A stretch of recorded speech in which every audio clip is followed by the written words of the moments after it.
What's up, guys? So another video. This is going to be an experimental video. I haven't done a walk around and kind of encompass all the mods that have been done to this in the past year. Actually the past month. I think I've spent the most money on this thing since I've owned it.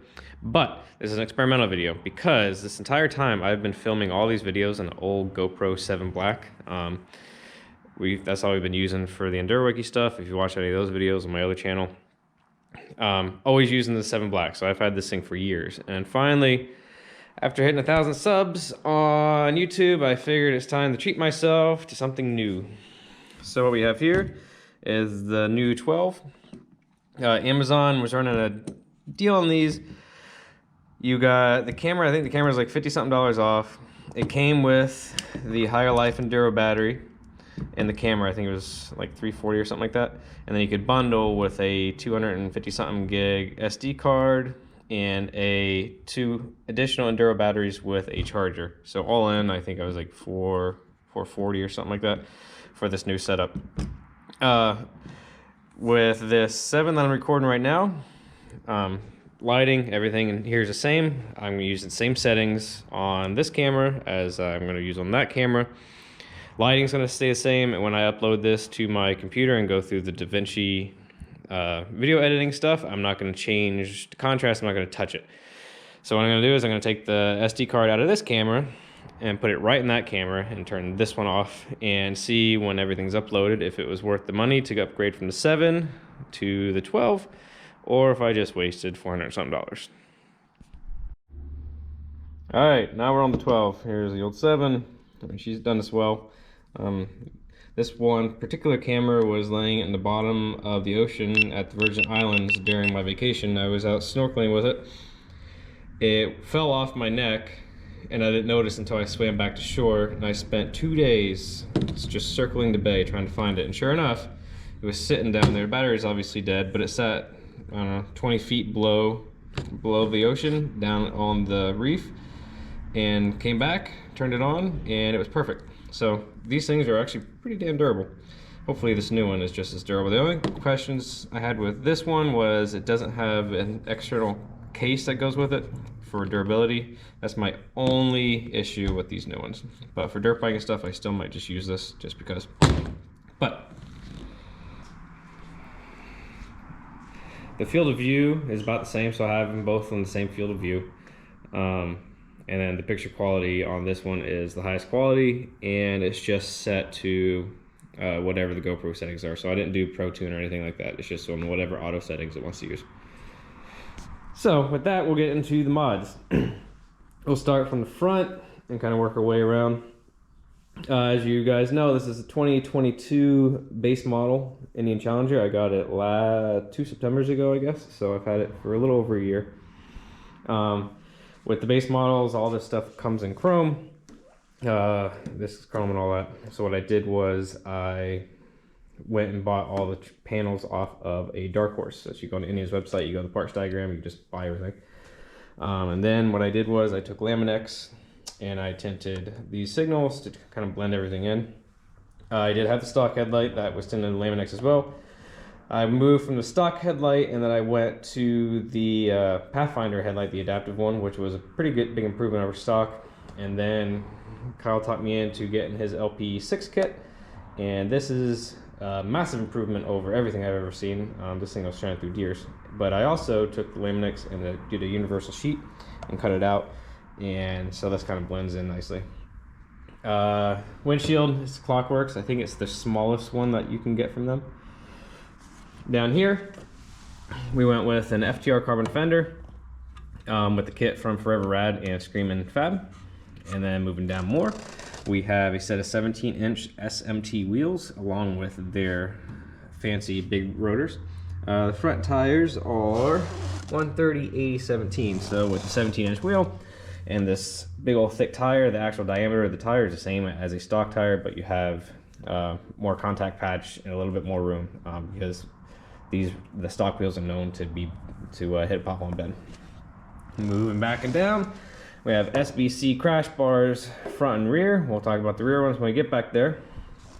In here we have our Noco something 20 battery. I forget what the exact model the first letters are, but it's a 20. Very happy with that, how light it is. I saved about 10 pounds off of that, off the bike, by putting in that battery. Moving over here, we have our Baja Designs S2 Pro lights, and they're mounted to the floorboards using a kit from C3V Twin. You can buy these on his website. You can mount them here if you have the stock floorboards, or you can mount them up here if you have Ryan C3 boards.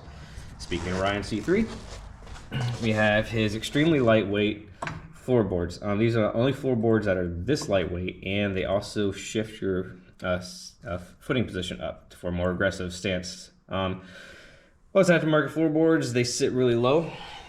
As you can see, they sit down here. With these, he has these little shims here, and you can stack the shims or move them, move these up or down. So even without the shims, these still sit probably about that much higher than stock. And I paired that with his shifter and brake pedal pegs. Go over to his website and check these out. Kyle at Forever Rad's also carrying all of Ryan's stuff. Then coming up here, one of the bigger things is the Barnstorm dash kit. This is just the one that's just in plain black, obviously because I have the base model, I have the shiny paint. And I also opted for, I went to India and bought these bezels. You don't have to put these bezels on, but it kind of cleans everything up really nice here. Coming back, we have Roland Sands single piece top 6-inch risers paired with a set of OD, I forget what bend these are. Kyle has them on his website, but a set of OD bars. Then we have our OD grips. And then these are Arlen Ness, I forget which model they are, mirrors. I didn't use adapters, but with the way the master cylinder is here, you can only screw them in so much. So what I did was I screwed them in a little bit, tightened this nut down, and just painted the threads black because I didn't want to have the adapters. Levers, PSR. I cut these down because of how I like the ride, mainly more on the clutch side, so you can two-finger. I'm not really happy with them. I think for the price, they're kind of chintzy and they're a little too thick. Given the option, I would have chosen something different.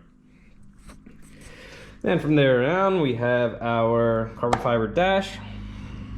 And then we have our race decals. This is from Brave Wolf. It's something new that he just came out with.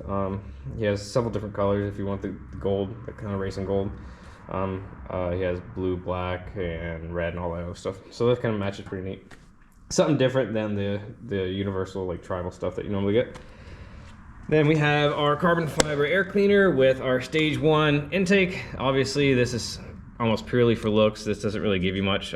What did come from this kit was if you bought it, you could get the stage 1 Indian flash, which if you have a 23 right now, if you want to exhaust, that still works. The stage 1 will still work. Not as good as an aftermarket tune, but it still works for full exhaust. But anyway, that comes with these kits. The base also doesn't come with plaques, so like I did for the front, I went and bought the Dark Horse plaques and stuck in here to give it a little bit more color. I don't think I'm ever going to get blacks ones of these unless for some reason I put cams in it, but it's a lot of work and a lot of money to change all this stuff out to black. So I think I'm just gonna leave it the silver and black theme versus just blacking the whole thing out. And then one of the newest things is the Toastful exhaust. This is the Toast 2.0 with some nice big meaty primaries, and then they changed the angle of this and they kind of changed the angle of there, and the heat shields are different. And with the Toast, it also sits up nice and high, so you will never actually scrape this. You'll start scraping this stuff before this actually hits with this new system. Moving back, we have our rear SBC crossbars. When I was down at the Taylor Dragon, even with the 2-inch lift, I was scraping the bottom of this one. So what I did was I think I cut 17 millimeters off of it. So this won't hit anymore. Obviously this will still hit before the bags and before the floorboards, but it's not gonna upset me. And then coming back with this exhaust, what I did was I requested Toast to remove the OEM bag mounts that normally sit on the exhaust, because I went with this TNA carbon fiber bags. So these are real carbon fiber. Real carbon fiber hinge cover, lid, and bag. By putting these bags on with the two assemblies together, the total weight savings is about 25 pounds over the stock bags, which is actually pretty crazy. For the bag support, since I don't have any here anymore, we have the TNA carbon fiber bag supports as well. Everything's nice and hidden, you can't even tell, but they ain't going anywhere. And they mount right back here between the bag and your bike. Then we have our TNA license plate, carbon license plate bracket that I have wired into here. So I have the two little bolt lights and it goes into here. Underneath the fender here, I have a harness that I cut up from that thing to use all the connectors off of it. And I have it zip tied to the back of the fender, and then I just have this little cable here on the connector right under the fender. So what I do is when I need to take this off or the fender off, I just go in from the bottom, quick pop the connector out, and then when these bolts are out, the wire just pulls out of here. So I didn't need to drill any extra holes in this fender for when I sell the bike. I can take the fender off and sell the fender. And the new owner can do whatever they want with it. So there are no holes drilled in there. And then moving down, if this catches it, we have our Toast subframe bracket. This is the Toast 2.0 subframe bracket, all nice and billet. If you can see up there, let's see if this thing will get any light. Anyway, there's plenty of videos on my YouTube channel of installing this. And if I didn't use these back brackets, there'd be another bracket that would come around and support this. But since I have the TNA ones, I don't need that. And then coming down here, we have our rear 17-inch SMT wheel and rotor. For these rotors to fit, we had to space out this caliper bracket, but that comes in the kit that you buy from SMT. The size of this tire is a 255/17. Yes, a 200 does fit in here. If you look over here, you can barely get your finger in there. It's a tight squeeze. I don't think you'd be able to fit a wider wheel in a 200. This is a 5.5-inch wide wheel, so with the wheel being smaller when you put the tire on, it kind of pinches a little bit and changes the profile a little bit, so it makes it a little bit skinnier than if there was a 6-inch wheel, which you're really supposed to run a 200 with a 6-inch wheel for the profile properties. But I wanted this tire to be a little bit higher than the stock tire. So with this 55 in there, it sits about a 1/2 inch taller in the back, so it kind of gives me a little bit of front end rake and helps turn it a little bit better. For taillights, I'm only running these custom dynamic bag lights. These things are stupid bright, it's all you really need. But when I removed all this stuff, I had to put in resistors into the harness, which are under the fender. And then this obviously just splices in with factory style connectors into the OEM harness. Go back to my videos talking about the carbon fiber fender. I show some pictures and how I wired all that in together. But it makes a nice clean look back here. I'm really happy with it. Moving up here, we have our Sodom seat. Kyle ended up buying one of John's over at Hardcore Cycles Challenger and FTR, and these seats were on it. So John shops about 2 hours from me here in PA. The bikes went all the way down to Kyle's. He was selling the seat, and I'm like, I can't pass this deal up. So then he sent the seat right back to PA. I am super happy with this. I had the Slim Syndicate seat on before this seat. Slim Syndicate seat is a little bit more thinner up here, so with shorter legs like I have, it was kind of nice. Put this seat back on, it raised me back up and pushed my legs out, but I've since adapted to the bike, so it doesn't really matter. But I am pretty happy with this seat. This is well worth the money. For the shock, if you guys have noticed, if you've been watching my videos, I had my rear shock blow out on this thing. So I do have a new shock right in there. I'm super happy with it. I wish I would have changed it way sooner instead of dealing with it. Up here we have our Arrow expandable shock pin, which also takes out the slop from inside here, because it's a metal pin into an aluminum frame, and the tolerances aren't always perfect This you can really tell, especially when you're offloading the suspension going through turns. This made the bike a lot more stable. Pop this back on.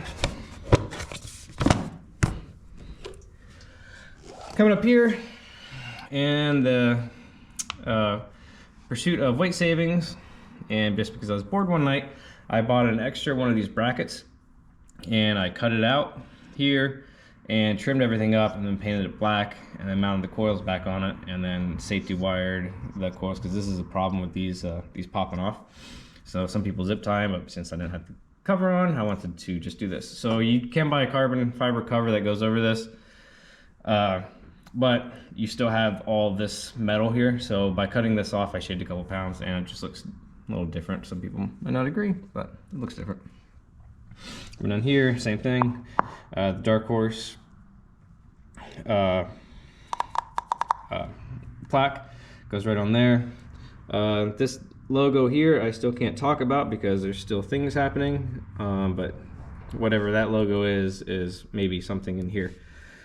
Coming up through here, we have another thing from Brave Wolf. He has this new engine kit that came out.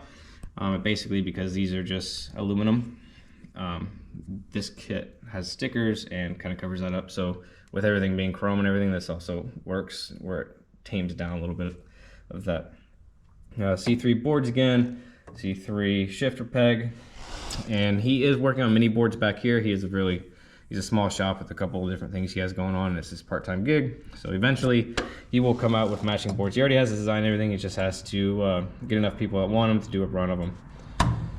Then coming up here, this is where I mounted the switch for the pods, and as you can see, they are stupid bright. I don't know how I almost forgot, but I also have the Big Bear cartridges. So these are the +3 cartridges, so the 2-inch cartridge plus another spacer on top. I am extremely happy with these. I can't wait for them to come out with a shock, which will be the next thing going in here.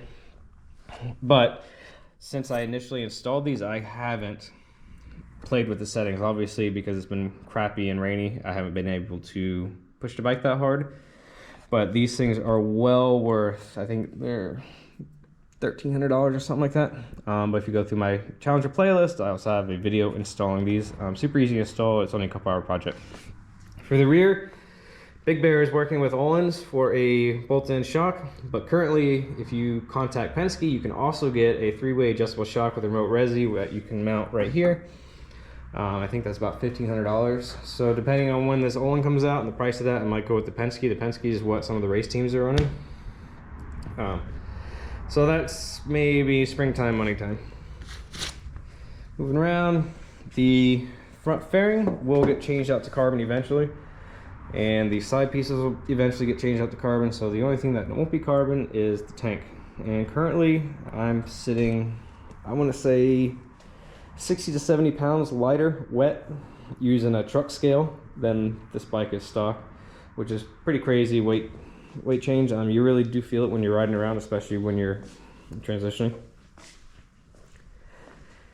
And I don't think there's really that much more on this thing, but I think I babbled quite enough. If you have any questions, let me know, DM me like usual. But thanks for subscribing and watching. I guess a bunch of people like these little tutorial videos. And when you see this on YouTube, you will see the difference between the 12 and the 7 in real time, just the way I am seeing it. Thanks, guys.